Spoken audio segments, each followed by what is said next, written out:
안녕하세요.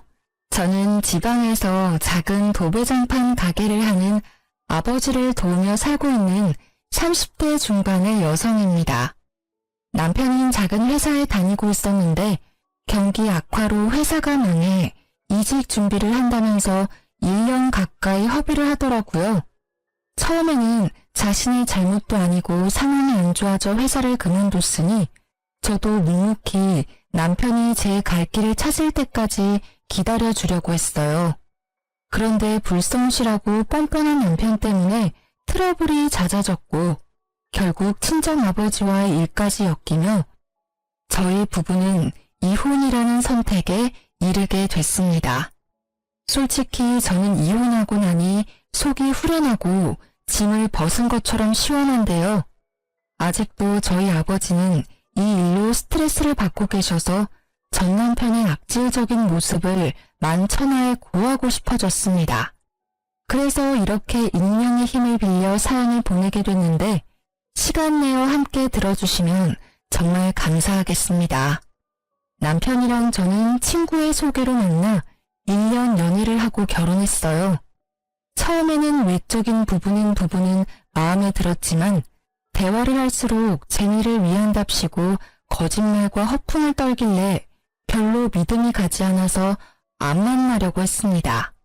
그런데 제가 마음에 들었는지 몇 달을 따라다니며 구애를 하는데 어느 순간 진심이 느껴졌고 결국 마음을 열게 되어 결혼까지 하게 됐어요.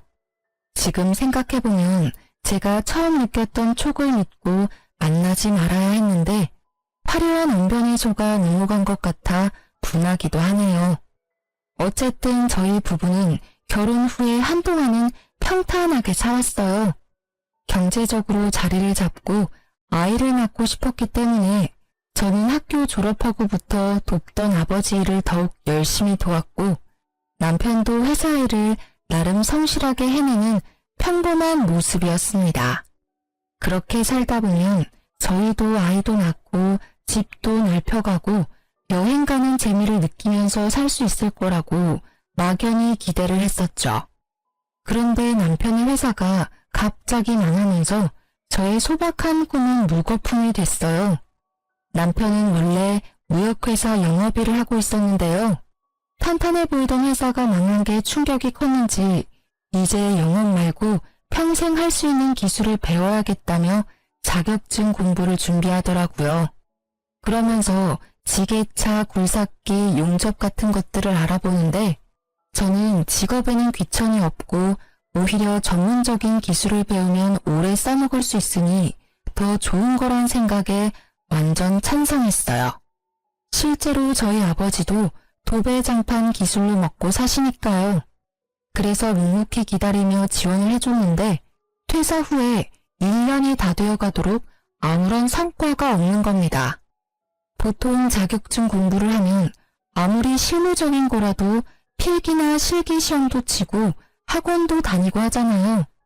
그런데 제가 일을 다녀오면 항상 늘어난 런닝바람으로 TV를 보거나 캔맥주를 먹고 있으니 답답하더라고요. 낮에는 뭐 하냐고 물으면 어디 학원을 다닌다, 공부를 한다 이렇게 대답은 잘하는데 솔직히 제가 다 큰 성인을 쫓아가면서 진짜 하는지 안 하는지 확인하는 것도 우스운 일이잖아요. 그래서 그냥 믿고 기다렸는데 시간이 이렇게 흐르다 보니 저도 더는 참을 수 없어서 며칠 아버지께 말씀드려 일을 쉬고 남편 뒤를 쫓아가 봤어요. 결과는 진짜 충격 그 자체더라고요. 자격증 공부하러 학원을 가거나 도서관을 간다던 남편은 오락실, PC방, 카페, 술집 이런 데서 백수 친구랑 만나 하루 종일 중고등학생들처럼 재밌다고 하하호호 노닥거리고 있었습니다. 어이가 없어서 그날 밤 남편이 잘 때 카드 내역을 뒤져봤는데 초반에 중장비 학원 한 달 다닌 것 말고는 학원 다닌 기록도 없더라고요. 정말 내가 이런 사람을 1년이나 믿고 기다려줬다니 너무 화가 치밀어서 꼬리를 잡은 다음날 바로 남편을 잡고 따졌어요. 왜 그랬어? 그동안 학원 다니면서 공부한다고 왜 거짓말을 했냐고. 당신이 애야? 나 다 알고 있으니까 속일 생각하지 말고 솔직히 말해.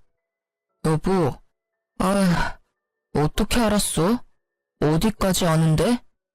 그게 지금 할 소리야? 학원 다닌답시고 공부하는 척 해놓고 아무것도 안 하고 친구랑 놀러 다니는 거 내가 다 봤어.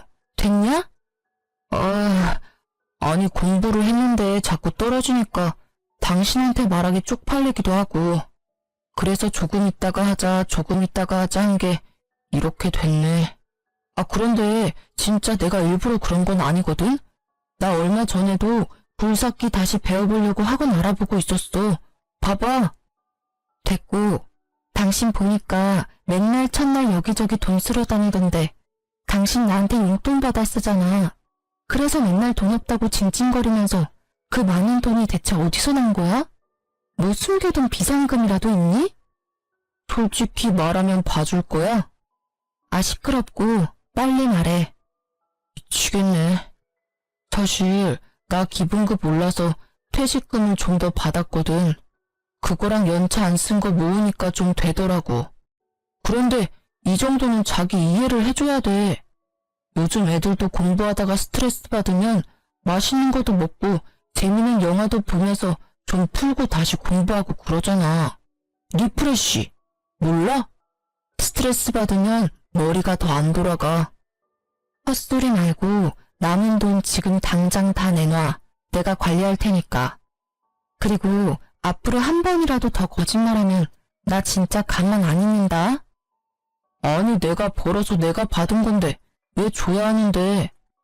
그래야 네가 맘 잡고 공부를 제대로 하니까. 공부하기 싫어? 그럼 그냥 우리 아빠한테 와서 일을 배워. 기술 배우고 싶다며. 우리 아빠 하는 것도 기술이잖아. 야, 사위가 돼서 어떻게 장인어른 밑에 가서 일을 하냐? 남자가 자존심 상하게. 헛소리하는 남편이 너무 얄미워서 입을 잡아 뜯고 싶더라고요. 그래도 이 화상을 내가 선택했으니 그것도 내 업보다 싶어서 땅이 꺼져라 한숨을 쉬는 걸로 대체했습니다. 아니 남편의 말대로라면 그동안 공부 좀 끼적이다가 잘 안되면 숨겨둔 퇴직금으로 돈 쓰는 재미를 느끼며 살았다는 거잖아요. 그러니 무슨 공부가 됐겠습니까? 그동안 남편이 갑자기 공부를 하겠다고 하니 답답했지만 제가 쪼으면 스트레스 받을까봐 말도 가려가면서 하고 맛있는 보양식도 해먹이고 뒷바라지라면 뒷바라지를 했어요. 그런데 이렇게 저를 속이고 뒤에서 탱자탱자 놀고 있었다니. 진짜 사춘기 아들을 둔 것도 아니고 왜 내가 이런 고통을 당해야 하나 싶어 욱하더라고요. 이런 제 마음도 모르고 꼴의 남자 자존심 운운하는 걸 보니 아직 철들려면 멀었구나 싶기도 하고 가슴이 답답했습니다. 그런데 저 혼자 이렇게 답답함을 느끼고 있자니 많이 억울하더라고요. 그래서 자기 아들이 세상에서 제일 잘난 줄 알고 있는 시무에게 연락해서 못난 남편의 모습을 까발리기로 했습니다. 욕하면서 제 속도 좀 시원해주고 싶었고요. 그래서 보란듯이 전화를 걸었는데 시무 반응이 대박이었어요. 여보세요? 어머니, 저 너무 속이 답답해서 하소연 좀 하려고요. 무슨 일이냐? 집에 뭔 일 있어? 네. 그 1년 동안 자격증 딴다고 회사 일 안 구하고 공부한 거 아시죠? 그런데 알고 보니까 제대로 공부도 안 하고 맨날 놀고 있더라고요. 진짜 중고딩도 아니고 나이 40 다 되어가는 사람이 이래도 돼요? 저 너무 답답하고 속상해요, 어머니. 아유, 난 또 뭐라고. 우리 아들이 학교 다닐 때 얼마나 공부를 잘했는데 요즘 속이 좀 답답했나 보지.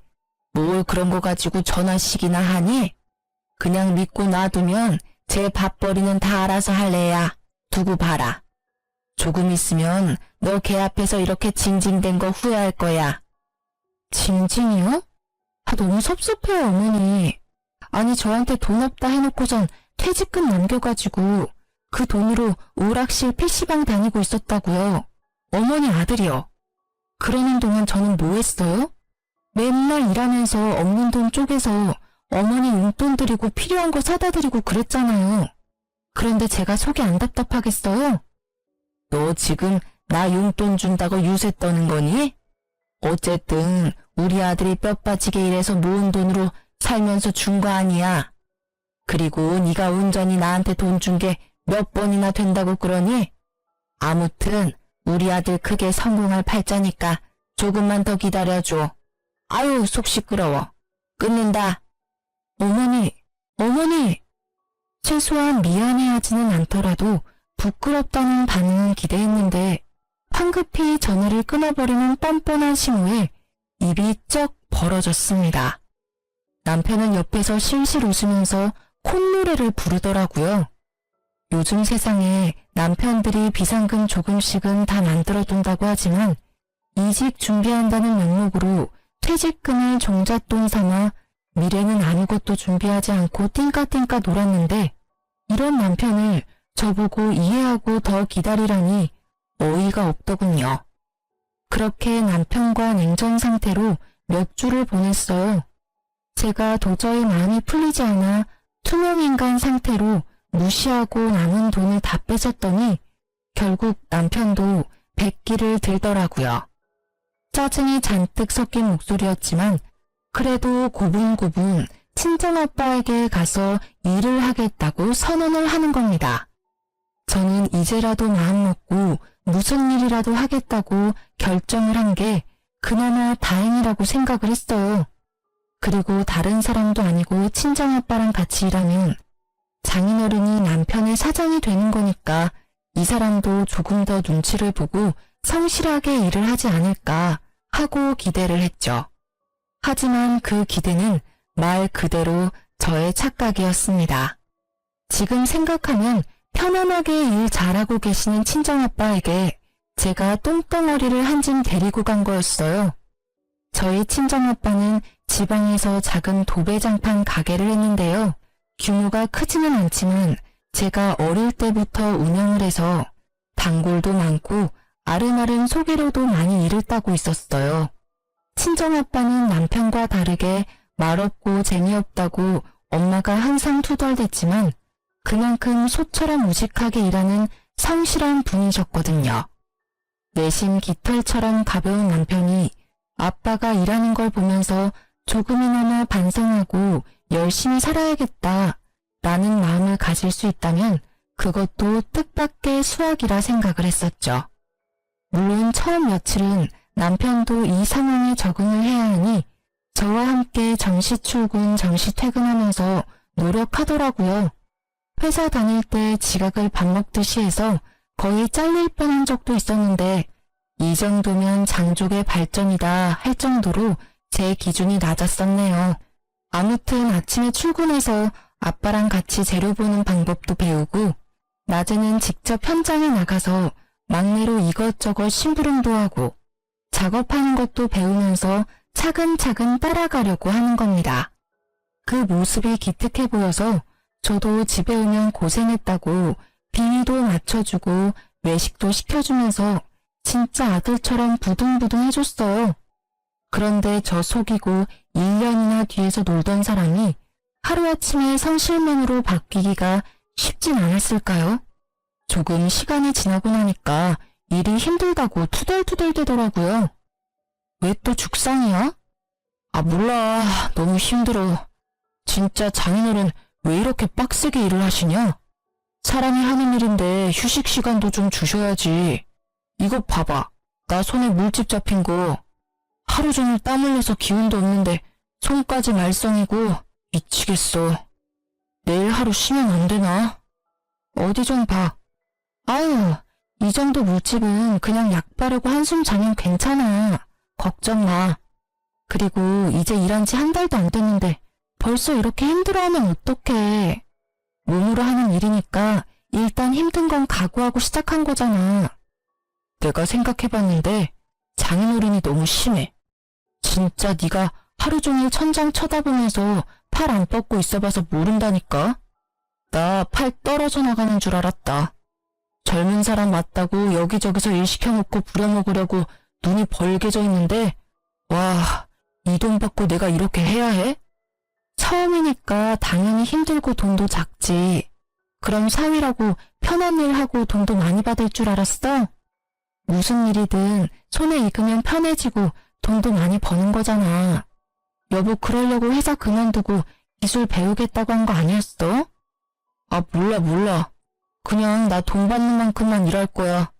쥐꼬리만한 돈 벌려다가 내 몸 다치면 장인어른이 보상해준대.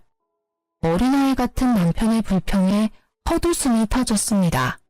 이렇게 나약해 빠진 사람이 무슨 기술을 배우겠다고 호언장담을 한 건지, 진짜 이 사람을 믿고 평생을 살아도 되나 하는 의구심이 들 만큼 한심해 보이더라고요.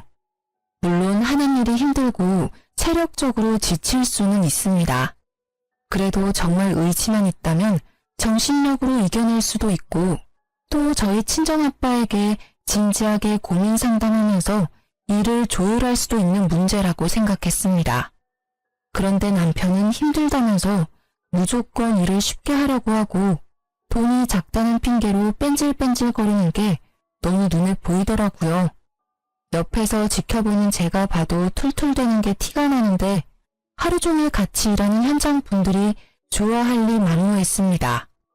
심지어 몰랐는데 남편은 같이 일하는 직원분들에게도 저희 친정아빠의 뒷담화를 어마어마하게 하고 있었습니다. 나중에 한 직원분이 퇴사를 하며 말해줘서 알았는데 진짜 사위 맞냐고 몇 번이나 물어볼 정도로 심하게 뒷담화를 했더라고요. 그냥 잘 모르는 일반 어른한테 해도 싸가지 없다고 할 정도의 발언을 사장이면서 장인어른인 사람을 대상으로 서슴지 않고 해대니까 곁에서 듣던 직원들도 기분이 안 좋았던 것 같습니다. 그러다 오랜만에 친정아빠가 회식을 주도해서 직원분들이랑 다 같이 고기를 먹으러 간 날이었어요. 오랜 단골집이라 서비스도 많이 나오고 화기애애하게 단백질 보충한다면서 좋은 분위기를 즐기고 있었죠. 고기에 술이 빠질 수 없다면서 소주랑 맥주도 거하게 시켜서 소맥도 말아먹고 식당에 있는 노래방 기계로 노래도 하고 그랬어요.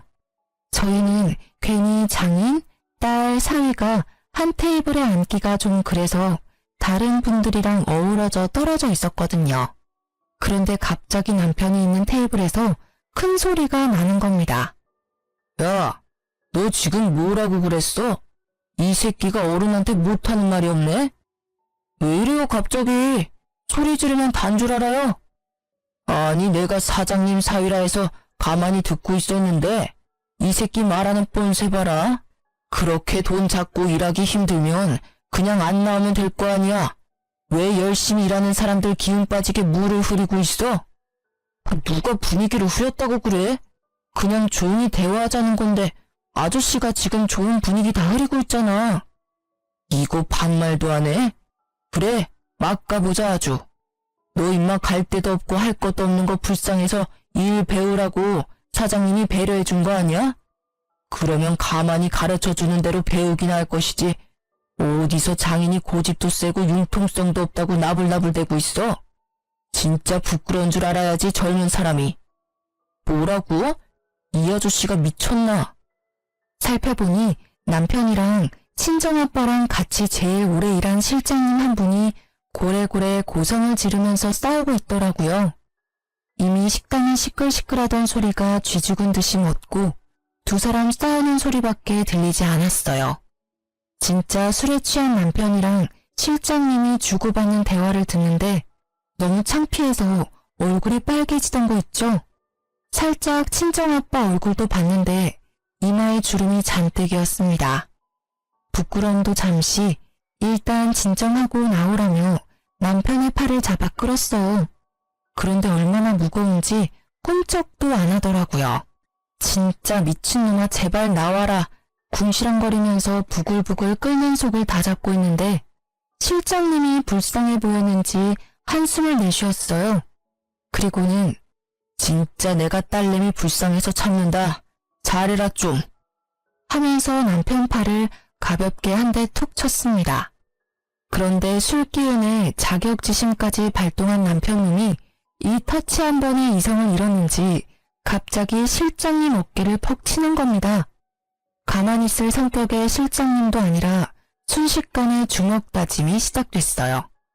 진짜 지금 생각해도 아찔하고 쥐구멍에 숨고 싶었습니다. 평화롭게 고기 먹던 회식 장소가 아수라장이 되고 여기저기 비명이 들리고 난리도 그런 난리가 없었어요. 나중에는 누가 112를 불렀는지 경찰도 오고 그랬더라고요. 죄송합니다. 뭐가 죄송해. 여보, 사과하지 마. 뭘 잘했다고 큰 소리야? 빨리 사과드려. 먼저 친 건 이 아저씨인데 왜 내가 사과를 해? 정말 오래전부터 배운 실장님께 너무 죄송했어요. 친정아빠한테도 이런 못난 모습을 보여 죄송했고요.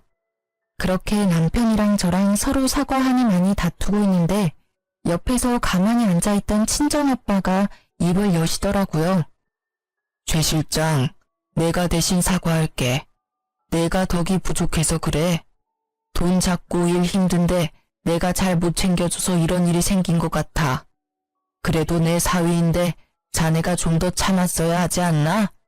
자네도 사과해주게. 친정아빠의 말에 실장님이 절대 못한다고 화를 엄청 내시더라고요. 옆에서 듣는데 저도 이건 좀 아닌 것 같다는 생각이 많이 들었어요. 그런데 아빠는 사위가 먼저라면서 편을 들어주시는 겁니다.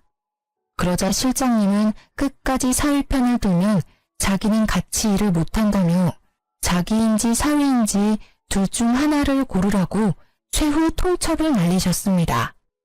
그런데 정말 놀랍게도 친정아빠는 사위는 평생 안고 가야 하는 존재라며 뜻을 굽히지 않으셨고 결국 실장님은 다음 날부터 회사에 나오지 않았어요. 정말 친정아빠와 더불어 초기부터 일을 함께 해온 에이스인 분이라 제가 다 마음이 아프고 안 좋더라고요. 정말 이 거지 같은 남편 때문에 이게 다 무슨 일인지 너무 화가 나서 따지고 싶었는데 친정아빠는 끝까지 남편 편이었어요. 정말 사람이면 이 정도로 자신을 신뢰해줬으면 정신 차리고 열심히 배우려고 노력해야 하는 거 아닌가요? 이날 이후로 에이스였던 실장님이 나간 자리를 남편이 대신해서 친정아빠 일을 도와야 하는데 진짜 배은망덕도 유분수더라고요. 그냥 견적받으러 온 손님인데 괜히 잘 알지도 못하면서 이래라 저래라 훈수를 두니 손님이 짜증나서 그냥 가버리기도 하고 작업하러 가서도 마무리가 꼼꼼하지 못해서 다른 분들이 한 번 더 일을 해야 하는 골칫덩어리가 저희 남편이었습니다. 그러던 어느 날이었어요. 평소처럼 친정아빠 일을 돕고 있는데 이상하게 가게로 견적 상담 문의 전화가 많이 오더라고요. 그래서 이상하다, 운수 좋은 날인가 싶었는데 친구가 SNS 링크를 하나 보내주는 겁니다. 들어가 보니 낯익은 모습들이 나오는데 알고 보니 얼마 전 구축 아파트 리모델링을 한다고 의뢰해서 도배장판을 해줬던 분이 후기를 남긴 거더라고요. 제가 봐도 너무 이쁘게 사진을 뽑아주셨고 글도 잘 적어주셨는데 그 손님 자체가 인플루언서라 파급력이 어마어마한 것 같았어요. 너무 저렴한 가격에 꼼꼼하다면서 딱히 저희가 광고를 맡긴 것도 아닌데 진짜 한번 나도 여기서 해볼까? 하는 구매 욕구가 생기게 적어주셨더라고요. SNS 홍보의 힘은 실로 대단했습니다. 그날부터 입소문을 타고 손님들이 자꾸 몰려드는 겁니다. 처음 겪는 상황에 친정아빠와 직원분들도 신이 나서 싱글벙글이었어요. 이쯤 되면 정말 많은 돈을 쓸어 담을 거라 생각이 들잖아요. 저희도 상담하고 예약을 잡으면서 빼곡히 차는 스케줄이 다 돈이니까 너무 신기하고 행복한 하루하루였거든요. 그런데 어쨌든 이것도 사람이 하는 일이기 때문에 모든 스케줄을 다 쳐낼 수는 없는 게 문제더라고요. 여보, 혹시 월요일에 다녀온 전원주택 컴퓨터방 여보가 작업했어? 나랑 김씨 형님 같이 했는데 왜? 아니, 이상하게 그 방면 되게 울퉁불퉁하다고 다시 해달라고 전화가 와서. 근데 이게 처음이 아니고 사실 요 몇 주 계속 그렇거든. 아, 진짜 짜증나네. 장인어른한테 말해. 뭐가 문제야? 맨날 여보가 한 곳만 컴플레인 들어오니까 내가 민망해서 그렇지. 아휴, 연습 좀 해. 이러다 애써 들어온 손님들 다 까먹겠어. 연습은 무슨, 일 다 배운 지가 언젠데 우연이겠지. 이거 봐라. 맨날 이렇게 몰아가니까 내가 길을 못 펴는 거 아니야. 그게 아니라 아빠가 안 해도 될 일을 계속 해야 하니까 그렇지. 돈도 돈이고. 아, 모르겠다. 알아서 해. 특히 에이스인 실장님이 나가고 나서 아직 한 명 목도 못하는 남편이 그 자리를 메꾸기란 불가능한 일이었어요. 그래도 이 기회를 놓치긴 아까워서 억지로 남편을 데리고 일을 하니까 친정아빠랑 직원분들이 열심히 해도 능률이 안 나오고 남편이 한 부분만 맨날 이상하다고 컴플레인이 걸리는 겁니다. 그러다 보니 AS 해주고 컴플레인 들으러 다니는 친정아빠만 너무 힘들게 고생하는 것 같아서 죄송스럽더라고요. 이왕 시작한 일 제대로 좀 더 노력하고 연습하면 될 텐데 늘 대충대충 그 순간만 때우려는 남편에게 화도 났고요. 그래도 큰 소리 안 내려고 꾹 참고 있었는데 어느 날 걸려온 전화 한 통에 분노가 치솟았습니다. 평수가 작은 곳이라 남편과 보조하는 분만 간 손님집이었는데 자기가 고른 고급 장판 대신에 제일 싸구려 저가 장판이 깔렸다면서 엄청 화를 내면서 일단 와서 확인을 해보라고 하더라고요. 여보, 어제 2차 아파트 다녀온 거 기억나지? 거기서 와보라고 하는데 뭐 짐작 가는 거라도 있어? 아니, 작업 다 잘 끝났는데 왜? 무슨 문제 있대? 잘 모르겠는데 자기가 고른 거 말고 제일 싸구려가 깔렸다고 하는 것 같아. 어제 그 손님이랑 확인한 거 깔아준 거 맞아? 현장에서도 같이 체크했어? 당연하지. 내가 몇 번이나 확인해서 가져갔는데 그런데 현장에는 그 아줌마 애들밖에 없었어. 자기는 먼 출장 갔다고 그냥 깔래서 깔고 왔는데 아 진짜 웃기는 아줌마네. 됐어. 내가 갔다 와 볼게. 씩씩거리며 남편이 손님 집으로 향한 후 왠지 느낌이 쎄해서 퇴근도 하지 못하고 가게에 있었어요. 그랬더니 친정아빠가 무슨 일 있냐면서 물어보더라고요. 솔직하게 말씀을 드리니 거기가 어디냐고 같이 가보자고 하는 겁니다. 알고 보니 친정아빠도 재고를 봤을 때 고가 장판이 계속 남아있어서 이상하다고 생각을 했다면서요. 그래서 친정아빠를 모시고 그 손님 집으로 같이 향했는데요. 입구부터 고래고래 큰 소리가 들리더라고요. 덜컥 겁이 나서 황급히 열린 문으로 들어갔어요. 안녕하세요. 아까 전화 받았던 장판집이에요. 여보, 무슨 일인데? 아니 아주머니, 이 장판이 맞습니다. 제가 몇 번이나 확인했던 거예요. 진짜 제가 왜 이런 걸로 사기를 칩니까? 이게 진짜 맞다고요? 아저씨, 제가 바보로 보여요? 여기 사장님이시죠? 이것 좀 보세요. 제가 고른 무늬랑 이게 같나요? 그리고 질감도 다르고 다 다른데 진짜 계속 우기면 맞는 게 돼요? 이거 완전 사기꾼 아니야. 사기꾼이라뇨. 말씀이 심하시네. 진짜 이거 맞으면 어쩔 거예요? 예? 여자 손님은 사기당했다며 고함을 지르지 남편은 아니라면서 억울하다고 부들부들이지 저랑 친정아빠만 중간에서 난감하더라고요. 일단 친정아빠가 그러지 말고 장판을 확인해보자면서 나섰습니다. 그래서 문제의 그 장판이 깔린 방으로 향했는데 웬걸 진짜 여자 손님 말대로 제일 저가 장판이 잘못 깔려있는 겁니다. 제가 봐도 손님이 말하는 무늬가 아닌 걸 알겠는데 어떻게 몇 달을 함께 일한 남편이 이걸 모르는지 대체 정신을 어디에 빼놓고 다니는 것이며 무슨 기술을 배우겠다고 설치고 다니는 것인지 모를 일이었습니다. 순간 우라통이 터지는 게 이건가 싶더라고요. 친정아빠도 진짜 땅에 꺼져라 한숨을 쉬면서 이 말을 짚으시는데 너무너무 죄송스러웠습니다. 또 사과는 친정아빠 몫이었으니까요. 죄송합니다. 손님 말이 맞습니다. 이게 깔려서는 안 되는 거였는데 저희 쪽에 무슨 착오가 있었던 것 같습니다. 이해해 주신다면 제일 빠른 날짜로 해서 바로 교체를 도와드리겠습니다. 맞죠? 이거 아니죠? 진짜 기가 막혀서. 아니요, 사장님. 교체됐고요. 이 아저씨가 저를 정신병자 취급하면서 얼마나 우려대던지. 저 혈압 있는데 진짜 열받아서 쓰러질 뻔했거든요. 지금 여기 손도 막 떨리는 거 보이시죠? 나 이렇게 못 넘어가요. 나 고소할 거예요. 정신적 피해 보상 받아야겠어요. 남편이 실수했고 잘못 대응한 건 100번 1000번 잘못했는데 갑자기 쓰러질 뻔했다며 고소하겠다니 너무 당황스럽더라고요. 알고 보니 이 여자 손님도 인근에서 블랙 컨슈머로 진짜 유명한 사람이었어요.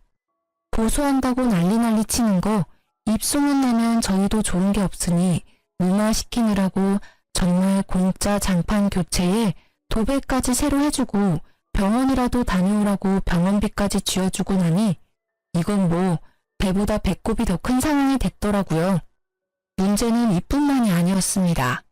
저희가 돈까지 보상해줬는데도 이 여자 손님이 지역 커뮤니티 카페랑 SNS에 장판가리에서 사기치는 곳이라고 글을 적어 올린 겁니다. 내용 중에는 사기치고도 적반하장으로 고객한테 으름장 놓는 직원이 있다며 근데 알고 보니 사장이랑 사위라면서 짜고 치는 고스톱이라고 주절주절 써놓았는데 진짜 제가 봐도 설득력이 있더라고요. 작은 동네라 조금만 관심 있게 지켜보면 어느 가게인지 다 알 수 있기 때문에 타격이 매우 컸습니다. 앞서 홍보의 힘을 제대로 느꼈다고 했는데 좋은 소문보다 더 빨리 퍼져나가는 게 안 좋은 소문인 걸 뼈저리게 깨달았죠. 결국 그 많던 손님들이 다 끊기고 단골들만 띄엄띄엄 연락을 해왔지만 푼돈이라 고정적으로 데리고 있던 직원들도 내보내야 했습니다.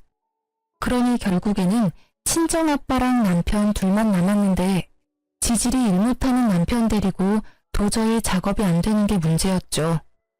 이러다 가게 망할 판이다. 내가 우리 딸 꼬맹이 때부터 해왔는데 지금만큼 팔이 날린 적이 없었어. 이제 어쩔 거야? 죄송합니다, 장인어른. 근데 비 온 뒤에 땅이 굳는다는 말도 있지 않습니까? 지금 고비만 잘 지나면 또 단골이 있으니까 사람들도 금방 잊고 다시 시작할 수 있지 않을까요? 됐다.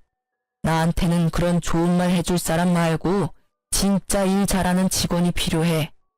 예전 실장한테 전화해 줄 테니까 죄송했다고 일 좀 도와달라고 해라.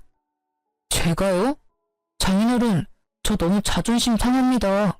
그 사람 많은 데서 저한테 화내고 소리치는 거 보셨잖아요. 제가 장인어른 하나뿐인 사위인데 저 욕하는 건 장인어른 욕하는 거예요. 모르세요? 네 자존심이 문제가 아니다. 나는 말만 번지르르하게 하는 사위는 필요 없다. 실장한테 사과 못하겠으면 그냥 네가 나가. 예? 저 나가면 누구 데리고 일하시게요? 네가 나가면 실장이 들어온다고 했어. 그냥 앞서 일은 다 잊고 살 테니까 조용히 나가서 이제 네 할 일 찾아서 밥 벌어먹고 살아라. 제발 부탁이다. 제가 지금까지 장인어른 뒤치다꺼리 하면서 어떻게 일해드렸는데 저한테 이러세요. 에? 진짜 치사하고 더러워서 나갑니다. 나가요. 어디 저 없이 한번 잘 먹고 잘 살아보십시오. 배은망덕도 유분수라고 친정아빠한테 버럭하는 남편이 원망스러웠어요. 그래도 이렇게 제 발로 나가서 다른 일을 하면 어쨌든 이제 친정아빠 가게랑 엮이는 꼴 안 봐도 되니까 바보같이 참았습니다. 남편이 가게를 그만둔 후 친정아빠는 실장님을 다시 모셔왔고 두 분이서 초심으로 돌아가 직접 발로 뛰어 영업하고 작업하시더라고요. 그러다 보니 워낙 평판이 좋았던 분들이라 곧 회복을 하긴 하셨습니다. 남편은 굴삭기 학원에 다시 다니고 싶다길래 제가 직접 끊어줬어요. 이렇게 조금 느리긴 해도 일상으로 돌아가나 싶었죠. 그런데 며칠 뒤 갑자기 큰 소리 뻥뻥 치고 나온 남편이 학원을 그만두고 다시 친정아빠 가게로 들어가야겠다는 겁니다. 갑자기 왜 또 이래? 아빠 가게에 반겨주는 사람이 누가 있다고? 그냥 지금 배우는 거나 열심히 배워서 빨리 일할 생각을 해 좀. 당신은 알고 있었지? 장인어른 알부자인 거. 나 사실 회사 장부 봤어. 무슨 소리야? 설마 내 컴퓨터 파일 훔쳐봤니? 미친 거 아니야? 묵묵하게 혼자 왜 그런 짓을 했어? 아니, 분명히 내가 나올 때만 해도 금방이라도 망할 것 같았는데 쉽게 안 망하는 게 너무 신기한 거야. 비결이 궁금하기도 하고. 그래서 좀 찾아봤는데 장인어른 숨겨둔 현금이랑 부동산도 있으시더만. 지금 가게에 있는 상가도 장인어른 거고. 이런 걸 왜 나한테 얘기를 안 했어? 그게 당신이랑 무슨 상관이야? 우리랑 아무 상관없는 돈이야. 이렇게 어려울 때 대비해서 우리 아빠가 한 푼 두 푼 모아두신 거라고. 그리고 혼자 관리하기 힘드니까 딸인 나한테 부탁하신 거고.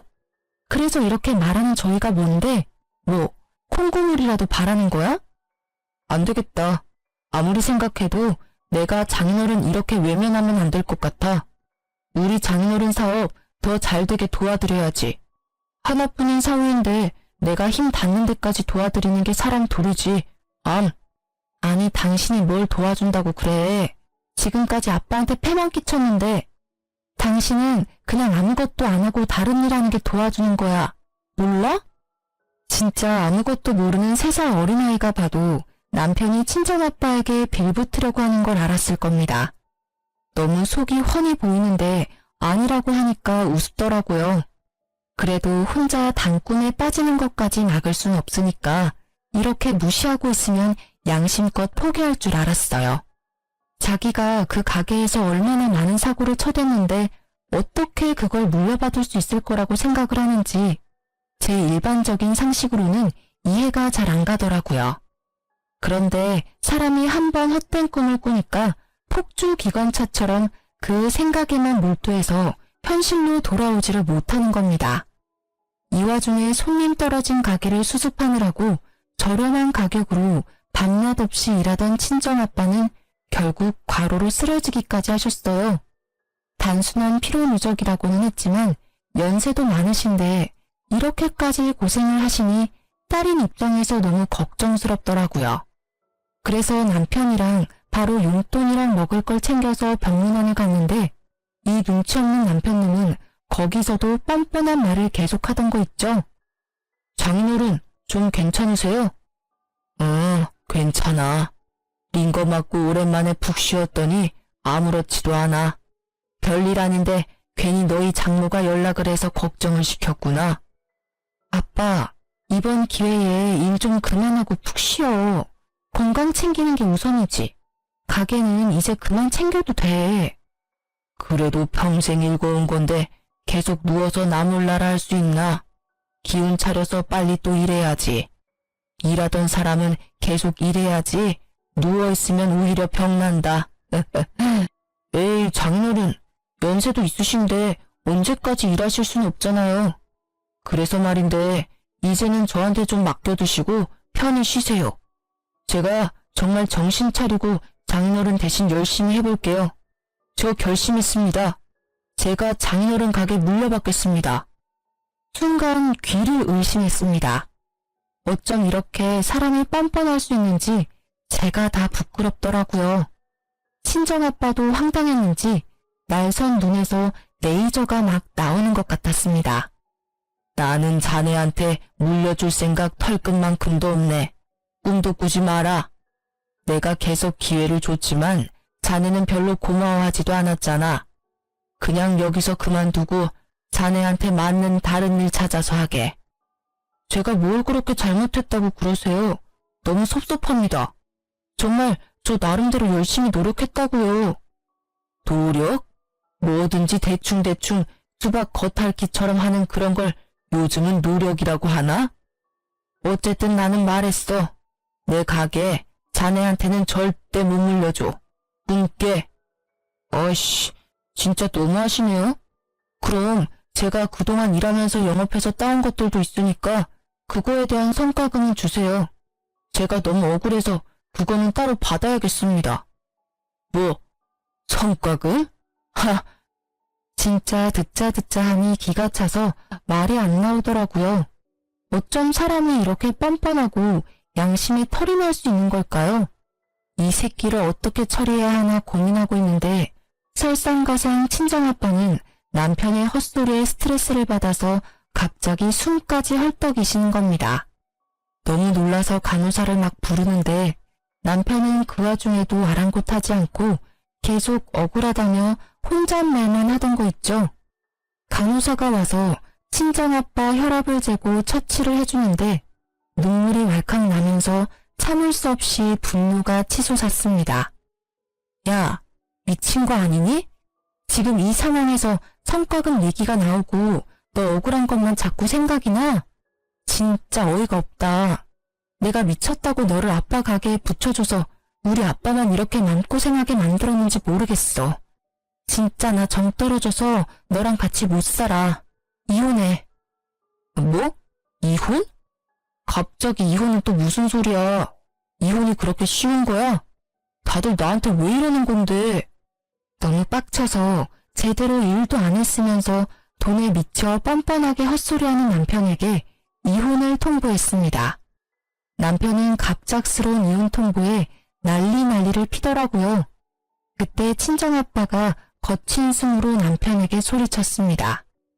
내가 진짜 내 딸 때문에 참고 참았는데 이혼한다니 속이 시원하다.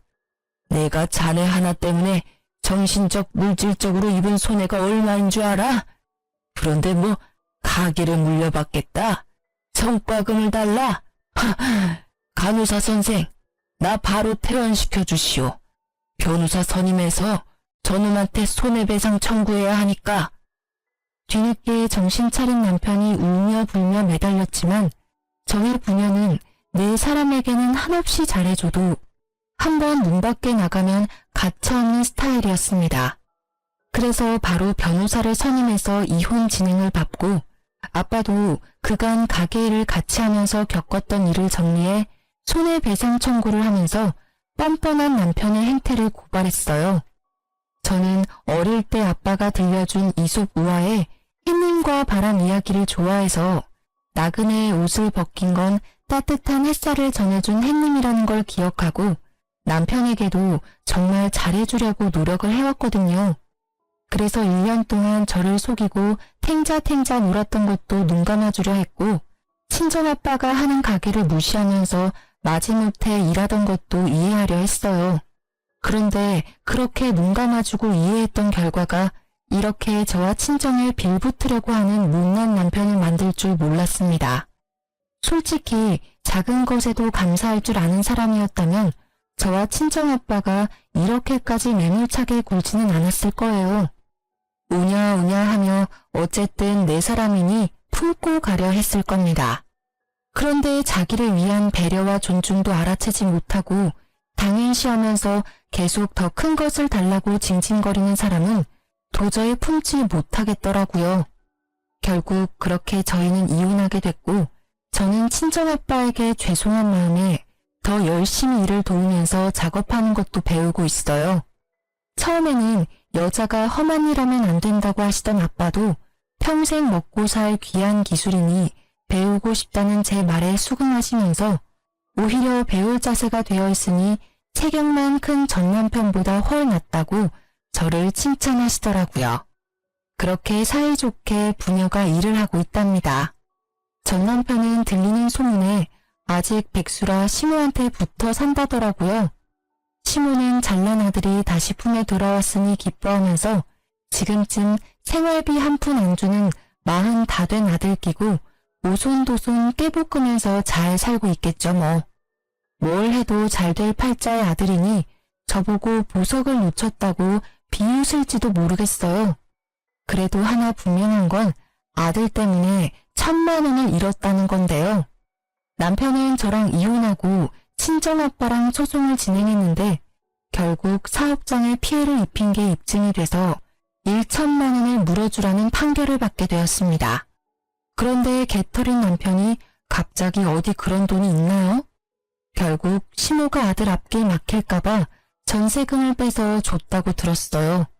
솔직히 그동안 친정아빠가 평생 일궈온 가게 망할 뻔한 거 생각하면 2배, 3배로 받아도 시원찮지만 뻔뻔한 남편과 아들밖에 모르는 시모에게 아주 적절하게 금전 치료해준 것 같아서 속이 후련합니다.